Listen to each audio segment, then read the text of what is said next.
لونکم بشیء من الخوف والجوع ونقص من الاموال والانفس والثمرات، ہم ضرور آزمائیں گے دنیا کی زندگی میں تمہیں خوف کے ذریعے، بھوک کے ذریعے، جان اور مال میں نقص کے ذریعے، وبشر الصابرین، اور بشارت ہوگی صبر کرنے والوں کے لیے۔ تو یہ ساری تکلیفیں، ان کو آپ مکافات عمل کہہ کے نہیں جان چھڑا سکتے، یہ اللہ کی طرف سے آزمائش بھی ہو سکتی ہے کسی کے اوپر۔ اور صبر کرنے والوں کے لیے بشارت ہے، اور ان کی نشانی کیا ہے؟ الذین اذا اصابتهم مصیبہ، جب کبھی انہیں کوئی مصیبت پہنچتی ہے تو وہ کہتے ہیں قالوا انا للہ وانا الیہ راجعون، بھئی ہم بھی تو اللہ کی طرف سے آئے تھے، ہمیں بھی لوٹ کے اللہ کے پاس جانا ہے، اگر کوئی تکلیف آئی ہے تو یہ بھی چلی جائے گی۔ سب سے بڑی تکلیف کیا ہے؟ موت، وہ بھی تو ہم پہ آنی ہے نا، تو اس سے پہلے اگر چھوٹی تکلیف آئی ہے تو اللہ کی طرف چلی جائے گی۔ اس کانٹیکسٹ میں ایک حدیث ہے صحیح مسلم میں بڑی زبردست، ام سلمہ کہتی ہیں کہ جب ابو سلمہ میرے خامن فوت ہوئے، مجھے ان کی فوتگی کی خبر ملی تو میں نے حضور سے ایک دعا سن کے یاد کر رکھی تھی کہ جو کوئی وہ دعا مانگ لے گا اللہ تعالیٰ اس سے بہتر اسے نعم البدل دے دے گا، اور وہ دعا آدھا پورشن تو یہی ہے، سورۃ البقرہ کی آیت نمبر 156، انا للہ وانا الیہ راجعون۔ اس کے بعد ہے اللہم اجرنی، یہ جھٹکے سے ملے گا، اللہم اجرنی، حمزہ آگے، اللہم اجرنی فی مصیبتی واخلف لی خیرا منہا، اے اللہ مجھے اس مصیبت میں اجر عطا فرما اور میرے لیے اس سے بہتر نعم البدل کر دے۔ تو کہتی ہیں کہ نبی اسلام نے فرمایا تھا جو یہ دعا مانگ لے گا نا تو اللہ تعالیٰ اس کی کمپنسیشن فرما دے گا، اسے بہتر نعم بدل دے گا۔ کہتے ہیں میں نے دعا تو کی، پھر میں یہ سوچتی تھی کہ میرے خامن جیسا تو کسی کا خامن نہیں ہوگا، ابو سلمہ جیسا خامن مجھے کیسے مل سکتا ہے؟ تو جب عدت پوری ہوئی تو نبی اسلام نے پیغام کا نکاح کا پیغام بھیج دیا، ام المومنین بن گئی، اور یہ ہماری وہ ماں ہے جو سب سے آخر میں فوت ہوئی ہے 64 ہجری میں، واقعہ کربلا کے بھی 3 سال بعد۔ تو اس دعا کی، یہ دعا یاد رکھیں، چھوٹی موٹی بھی کوئی بھی تکلیف، کوئی بچوں کو پہنچتی ہے گھر میں، کسی کو زخم لگتا ہے، ٹھوکر لگ جاتی ہے، کوئی مالی نقصان ہو جاتا ہے، فوراً کی دعا۔ اور میں نے الحمدللہ 20 دفعہ یہ دعا آزمائی ہے۔ وقتی طور پہ تو فیل ہو رہا ہوتا ہے کہ یار کوئی مسئلہ خراب ہو گیا، لیکن اس کے بعد اسی شر کے اندر خیر چھپی ہوئی ہوتی ہے، وہ مل جاتی ہے۔ اس آپ دعا کو یاد رکھیں، اور صبح شام جو چھوٹی موٹی کوئی خبریں بھی آپ کو ملتی رہتی ہیں نا، اس کے اوپر آپ یہ دعا پڑھتے رہیں، یہ آپ کے لیے ایک بہت بڑا وظیفہ ہے انشاءاللہ تعالی۔ نیک لوگوں کو جو تکلیفیں آتی ہیں نا دنیا میں، وہ ان کے درجات کو بلند کرنے کے لیے آتی ہے، اور یہ اللہ تعالیٰ نے بڑی سختی کے ساتھ سورۃ العنکبوت کے اندر نا صحابہ کرام کو ایڈریس کر کے نا یہ فلسفہ کلیئر کیا ہے، آیت نمبر 2 اور 3 کے اندر، احسب الناس ان یترکوا ان یقولوا آمنا وهم لا یفتنون، کیا لوگ اس گمان میں ہیں کہ انہیں صرف اس بات پہ چھوڑ دیا جائے گا کہ وہ ایمان لے آئے اور ہم ان کی آزمائش نہیں کریں گے؟ وَلَقَدْ فَتَنَّ الَّذِينَ مِن قَبْلِهِمْ، بے شک ہم نے ضرور آزمایا تھا ان سے پہلے لوگوں کو، فَلَيَعْلَمَنَّ اللَّهُ الَّذِينَ صَدَقُوا وَلَيَعْلَمَنَّ الْكَاذِبِينَ، تو اللہ تعالیٰ ضرور جانچ کر رہے گا کہ کون سچے ہیں اپنے دعوے کے اندر، کس دعوے میں کہ غلامی رسول میں بہت بھی قبول ہے، اور کون صرف نعرہ بازی کر رہے ہیں۔ اللہ تعالیٰ ان کو ظاہر کر کے رہے، جانچ کے۔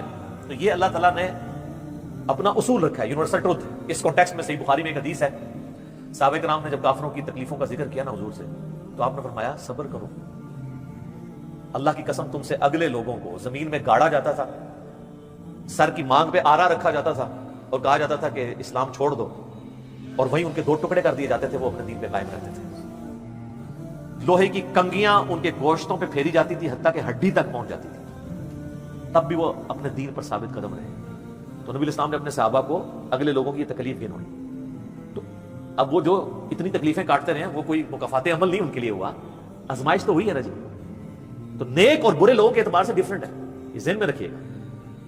بخاری اور مسلم کی متفق علیہ حدیث ہے، نبی اسلام فرمایا مسلمان کو کوئی بھی تکلیف پہنچتی ہے، دکھ درد بیماری، کوئی اندیشہ کہتے ہیں ذہنی ٹینشن کو صرف، کہ یہ نہ ہو جائے، حتیٰ کہ اس کے پاؤں میں کانٹا بھی چبھ جائے، تو اللہ تعالیٰ اس کے بدلے میں اس کے گناہوں کو معاف کر دیتا ہے۔ اور مسلم شریف میں ڈیٹیل ہے کہ جب یہ سورۃ النساء کی آیت نمبر 123 نازل ہوئی نا کہ چھوٹے سے چھوٹے اعمال کا بدلہ بھی ملے گا، چھوٹی سے چھوٹی نیکی کا بھی، تو صحابہ پریشان ہو گئے، ان کا یا رسول اللہ ہم تو یہ تو سارے پکڑے جائیں گے، کس طریقے سے کوئی بندہ پرفیکٹ ہو سکتا ہے؟ تو حضور نے فرمایا پریشان ہونے کی ضرورت نہیں ہے، مسلمان کو جو دنیا میں تکلیفیں اور بیماریاں آتی ہیں نا، وہ اس کی ان غلطیوں کا کفارہ بن جاتی ہیں۔ حتیٰ کہ جامعہ ترمذی میں ابو داؤد میں ایک حدیث ہے، نبی اسلام نے فرمایا کہ دنیا میں سب سے زیادہ تکلیفیں انبیاء کو آتی ہیں، تو کیا انبیاء پہ مکافات عمل ہو رہا ہوتا ہے؟ نعوذ باللہ۔ اس کے بعد ان پہ آتی ہیں جو ان کے بعد اللہ تعالیٰ کو سب لوگوں سے بڑھ کے محبوب ہوتے ہیں۔ آپ نے صحابہ کا بھی نام نہیں لیا، فرمایا جو بھی، وہ اس زمانے میں بھی ہو سکتا ہے، آج کے زمانے میں بھی، کیونکہ بعض صحابہ تو ایسے ہیں جنہوں نے کفر کی زندگی میں بھی موج کی ہے اور اسلام کی زندگی میں موج کی ہے، وہ تکلیفوں سے گزرے ہی نہیں ہے۔ اچھا اور پھر فرمایا اس کے بعد وہ لوگ ہیں جو اس کے بعد اللہ کو سب سے بڑھ کر محبوب ہوتے ہیں، حتیٰ کہ انسان پہ تکلیفیں آتی رہتی ہیں اور اس کی موت کا وقت آ جاتا ہے اور اللہ تعالیٰ اسے پاک و صاف کر کے دنیا سے اٹھا لیتا ہے۔ یہ جو لوگ کہتے ہیں نا یار وہ موت کے وقت فلانے کے ساتھ، یار وہ احمد دیدار صاحب 9 سال تک قومے میں رہے ہیں، اتنی اسلام کی انہوں نے خدمت کی، ہزاروں عیسائیوں کو مسلمان کیا، لاکھوں مسلمانوں کے ایمان کی حفاظت کا سبب اللہ نے ان کو بنایا، لیکن وہ 9 سال تک قومے کی حالت میں رہے، 1996 سے لے کے 2005 تک۔ تو کوئی کچھ کہتا تھا جی یہ وہ جو عیسائی بھی ان کو کہتے تھے دیکھو جی اس کو بدوا لگ گئی اور یہ وہ گیا، گستاخ ہے یہ ہوا ہے۔ تو یہ تو کوئی طریقہ نہیں ہے۔ اس طریقے سے جنید جمشید صاحب جب شہید ہوئے تو آپ دیکھ لیں ان کے مخالفین نے ان کے بارے میں کیا بات کی، اور سر صحابہ کرام کو تو رومن امپائر کی بیٹل فیلڈز کے اندر تیل کے کڑاؤں میں روسٹ کیا گیا، تو آپ کیا کہیں گے نعوذ باللہ ان کے ساتھ یہ کچھ ہو گیا؟ ابو عبیدہ ابن جرح، معاذ ابن جبل لاڈلے ترین اصحاب ہیں، طاعون کے مرض میں شہید ہوئے ہیں، اور طاعون میں اتنے بڑے بڑے پھوڑے جسم کے اوپر نکلتے ہیں۔ آپ تو سمجھتے ہیں کہ صحابہ کرام جو ہے وہ بڑے سکون سے بیٹھتے ہوں گے اور پھر کلمہ پڑھتے ہوں گے، ساتھ یہ سے روح پرواز کر جاتی ہوگی۔ حضرت حمزہ ابن عبد المطلب کا مسلح ہوا ہے، سید الشہداء ہیں، حضرت حسین علیہ السلام کے ساتھ جو کچھ کربلا میں ہوا ہے۔ تو نیک بندوں اور عام بندوں کے اعتبار سے اس کا حکم ڈیفرنٹ ہے۔ نیک بندوں کے درجات بلند ہوتے ہیں۔ حسین ابن علی سے اتنی بڑی قربانی نے اللہ نے لی کہ قیامت والے دن ان کو جنتی نوجوانوں کا جو سردار ہونا ہے اس کو جسٹیفائی کیا جائے کہ آؤ جی حسین جیسی ہے کسی قربانی بنا دینا سردار، آ جاؤ لے کے آؤ۔ کوئی کھڑا ہو سکتا ہے؟ ابھی تک 1500 سال میں تو نہیں کوئی دعویٰ کرے گا کھڑا ہونے کا۔ تو اللہ تعالیٰ نیکیوں کو جسٹیفائی بھی کرواتا ہے، وہ مکافات عمل نہیں ہو رہا ہوتا۔ نیک لوگوں کے لیے ڈیفرنٹ ہے، ان کے درجات بلند ہوتے ہیں، اور باقی عام لوگوں کے لیے یہ ہے کہ ان کے لیے بھی آپ نہیں کہیں گے کہ ان پہ عذاب ہے، یا اللہ کی طرف پلٹنے کا ذریعہ ہے یا ان کے گناہوں کا کفارہ ہے۔ یہ آپ نے کسی پہ نہیں کہنا اس کے اوپر لعنت پڑ گئی، اس کے اوپر یہ ہو گیا، اس کے اوپر یہ ہو گیا، یہ آپ کو کسی نے رائٹ نہیں دیا۔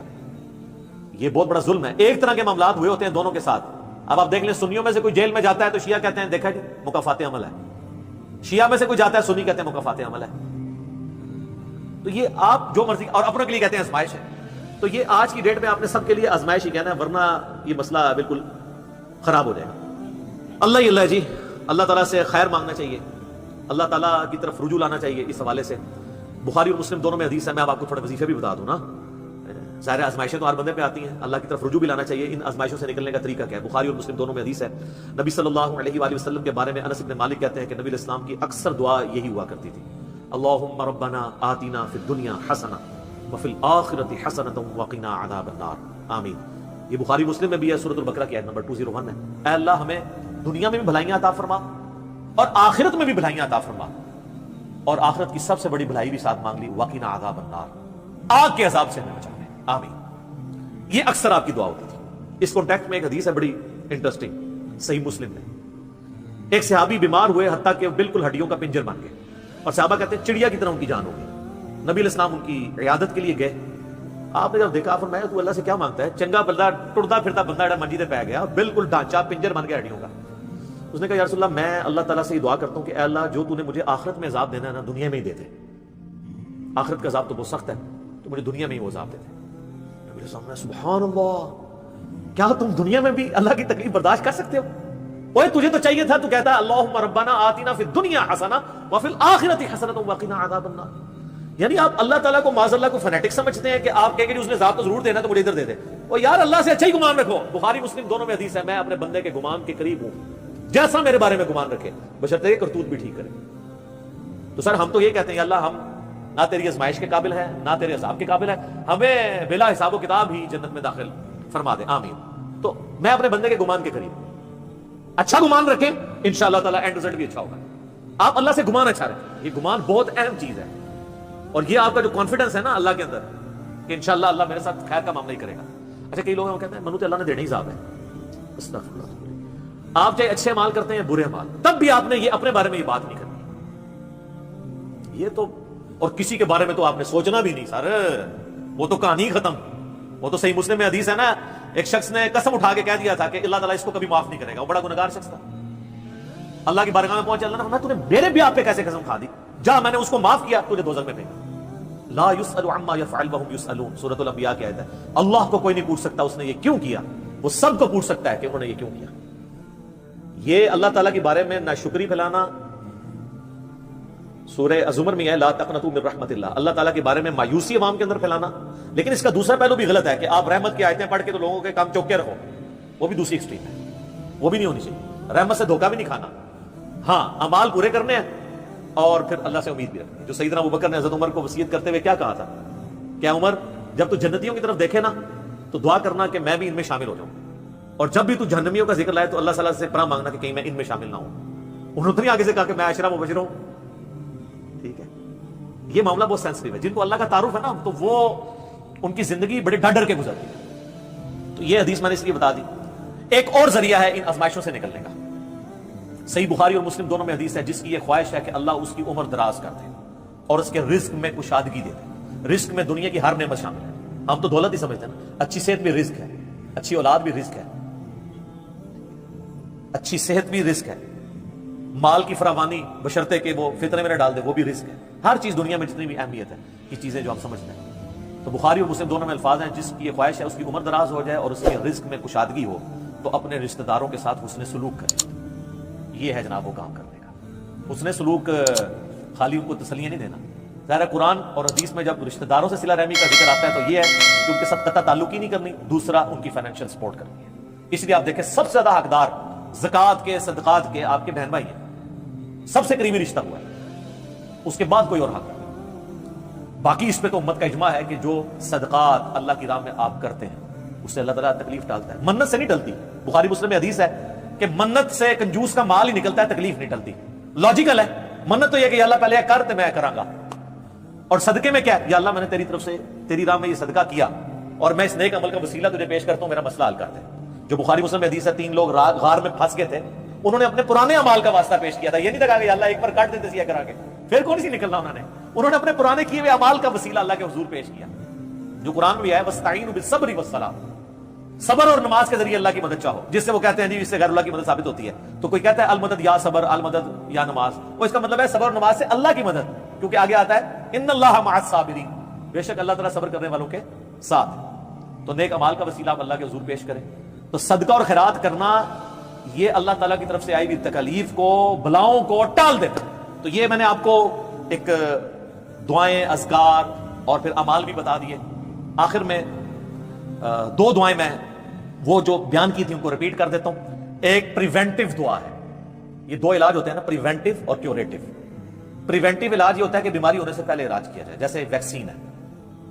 آج کل وہ کہہ رہے ہیں کورونا کی ویکسین بن گئی ہے کہ وہ لگوا لیں تو تکلیف ہوئی نا. ایک ہوتا ہے کیوریٹیو علاج, کی بیماری ہو گئی ہے تو اب علاج کیسے کرنا ہے. تو پریونٹیو علاج جو دعائیں ہیں نا وہ ہے اللہم ربنا آتنا فی الدنیا حسنہ وفی الآخرۃ حسنۃ وقنا عذاب النار. ہر نماز کے تشہد میں اسے مانگے, بلکہ سجدے میں مانگے. صحیح مسلم میں حدیث ہے کہ سجدے میں تم اپنے رب کے سب سے زیادہ قریب ہوتے ہو, خوب دعائیں مانگا کرو. سجدے میں بھی آپ یہ دعا مانگ سکتے ہیں, تشہد میں تو مانگے ہی مانگے. وہ بخاری مسلم میں حدیث ہے درود شریف کے بعد جو چاہو اپنے رب سے مانگو, وہ تو قبولیت کی ایک جگہ ہے. اس کے علاوہ یہ ہوگی پریونٹیو علاج بیماریوں سے, پریشانیوں سے. جتنے سنت اذکار ہیں, بسم اللہ الذی لا یضر یا اعوذ بکلمات اللہ التامات من شر ما خلق, یہ ساری کی ساری چیزیں اللہ تعالیٰ کی طرف سے سنت اذکار ہیں. لیکن یہ یاد رکھیے گا یہ ناگہانی آفات کے لیے ہیں. یہ نہیں ہے کہ بسم اللہ پڑھ کے ساکٹ میں انگلی دے دے یا بسم اللہ الذی لا یضر پڑھ کے تو کوبرے سے کھیلنا شروع کر دیں. نہیں, وہ پھر آپ اپنے اوپر تقدیر خود غالب کروا رہے ہیں, پھر یہ اذکار نہیں اثر کریں گے. یہ ناگہانی آفات کے لیے. جب کوئی شخص اپنے اوپر خود تقدیر غالب کر لیتا ہے نا پھر وظائف ہو جاتے ہیں سائڈ کے اوپر. یہ ذہن میں رکھیے. پھر بھی جو تکلیفیں آنی ہے نا وہ تو آنی ہے اللہ کی طرف سے آزمائش والی. وہ تو ہمیں یہی ایٹیچیوڈ ہے کہ ہم اللہ تعالیٰ کی طرف رجوع لائیں, اور وہی ہے کیوریٹیو علاج کہ جب کسی بھی تکلیف آ جائے تو اب کیا کرنا ہے. اس نے کہنا ہے انا للہ و انا الیہ راجعون اللہم اجرنی فی مصیبتی و اخلف لی خیرا منہا. یہ مکافات عمل کا سارا ٹاپک اس کا اینڈ میں کروں گا سورہ الحدید کی ان 2 آیات کے اوپر, جس کے بعد صبر آ جائے گا سارا کہ اللہ تعالیٰ نے یہ تکلیف کا سلسلہ دنیا میں جو رکھا ہوا ہے اس پہ صبر کے لیے کیا ترغیب دلائی ہے. آیت نمبر 22 اور 3, ما اصاب من مصیبت فی الارض ولا فی انفسکم, کوئی مصیبت بھی ایسی نہیں کہ زمین میں آئے. زمین میں کیا مصیبت آتی ہے؟ زلزلہ, وبائی امراض, سیلاب, طوفان. ولا فی انفسکم, اور نہ کوئی ایسی مصیبت کہ تمہاری جان میں آئے. جان میں ہر طرح کی بیماری, کسی کو بلڈ کینسر ہو گیا, کسی کے گردے فیل ہو گئے, کسی کو ہیپاٹائٹس ہو گیا, تو اللہ فرماتا ہے الا فی کتاب من قبل ان نبرأھا, یہ ہم نے لوح محفوظ میں پہلے ہی لکھا ہوا ہے, اس سے پہلے کہ ہم یہ تکلیف بھیجیں. کام ہی ختم ہو گیا. اللہ کہتا ہے ہم نے تو یہ طے کیا, یہ ڈیسٹنی ہے تمہاری, تقدیر ہے. ان ذالک علی اللہ یسیر، یاد رکھنا یہ اللہ کے لیے بڑا آسان ہے، بہت آسان ہے. کوئی یہ بھی کہہ سکتا ہے کتنا ہو گیا، پہلے ہی اللہ کو پتا ہے، اللہ کے علم کے لیے آسان ہے. سورۃ الانعام میں تو یہاں تک آیا ہے کہ خشکیوں میں یا سمندروں کے اندر کسی درخت کا اگر پتا بھی گرتا ہے نا تو اللہ کو پہلے سے علم ہے، اور زمین کی گہرائیوں میں کوئی دانا بھی پھوٹتا ہے نا وہ پہلے. اب ظاہر ہے ہمارا ذہن تو اس ڈیٹے کو سمجھ نہیں سکتا، بلکہ آج ہم نے لیپ ٹاپس میں ہارڈ ڈسک میں وہ ڈیٹا سٹور کر لیا ہے جو 8 سے 100 سال پہلے کا انسان اس کو ماننے کے لیے تیار نہیں ہوگا کہ یہ ٹچ سکرین موبائل کیا کر سکتا ہے، اتنی دور بات کر سکتے ہیں. وہ تو اس کو بھی ماننے کے لیے تیار نہیں ہوں گے، لیکن ہو گیا نا کہ انسان کو اللہ نے ترقی کرائی ہے، تو اللہ کا علم تو بہت کامل ہے. لِكَيْ لَا تَأْسَوْا عَلَىٰ مَا فَاتَكُمْ، یہ ہم نے اس لیے کیا، یعنی ہم نے تقدیر میں پہلے یہ چیزیں لکھی تھی تاکہ تم مت افسوس کرو اس چیز پہ جو تم سے چھین لی جائے. وَلَا تَفْرَحُوا بِمَا آتَاكُمْ، اور اس پہ شیخی مت بگاڑنا جو اللہ نے تمہیں دی ہے. اللہ کسی سے لے کے ازماتا ہے تو کسی کو دے کے بھی ازماتا ہے. وَاللَّهُ لَا يُحِبُّ كُلَّ مُخْتَالٍ فَخُورٍ، اور اللہ تعالیٰ پسند نہیں کرتا ہر شیخی بگاڑنے والے کو، جو بات بات کے اوپر شیخی بگاڑتا ہے. کسی کے پاس اگر کوئی اللہ کی طرف سے نعمتیں ہیں تو وہ اللہ کا شکر ادا کرے، اور اگر کسی کے اوپر آزمائش کا وقت ہے تو وہ اللہ کی طرف رجوع لائے. اس لیے تو نبی علیہ السلام نے فقر کی زندگی گزاری ہے نا سر. باقی نیک بندوں کے لیے درجات کی بلندی کا ذریعہ ہے آزمائشیں آنا. برے لوگ بھی اس اعتبار سے کہ میرے اعمال کی شامت ہے اور میرے گناہ معاف ہو جائیں گے اور میں اپنی اصلاح بھی کر لوں، کسی کے بارے میں کوئی ورڈکٹ نہ دیں، اپنے اوپر ضرور لاگو کر لیں. اللہ تعالیٰ سے دعا کرتے ہیں اللہم اجرنا من النار، اللہم انی اعوذ بک من عذاب جہنم، ربنا اننا آمنا فاغفر لنا ذنوبنا وقنا عذاب النار، اللہم انی اعوذ بک من عذاب جہنم، ربنا اصرف عنا عذاب جہنم ان عذابها کان غراما، اللہم ربنا آتنا فی الدنیا حسنہ وفی الآخرة حسنة وقنا عذاب النار، اللہم احسن عاقبتنا فی الامور کلها وَأَجِرْنَا مِنْ خِزْيِ الدُّنْيَا وَعَذَابِ الْآخِرَةِ، آمین ثم آمین. ٹھیک ہوگا جی.